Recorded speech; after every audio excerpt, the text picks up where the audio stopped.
అందరికీ నమస్కారం అండి. జూలై 26వ తారీఖు శనివారం పంచాంగం చూద్దామండి. వీడియోలోకి వెళ్ళే ముందు నాదొక చిన్న రిక్వెస్ట్ అండి. నా వీడియో మాత్రం ఖచ్చితంగా చూసిన వాళ్ళందరూ కూడా లైక్ చేయండి.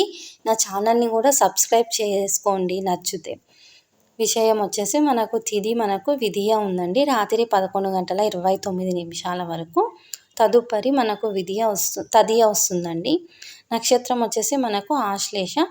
సాయంత్రం 5:28 వరకు అండి. తదుపరి ముఖ ఉంది. రాహుకాలం వచ్చేసి ఉదయం 9 నుండి 10:30 వరకు అండి. యమగండం వచ్చేసి మధ్యాహ్నం 1:30 నుండి 3 వరకు.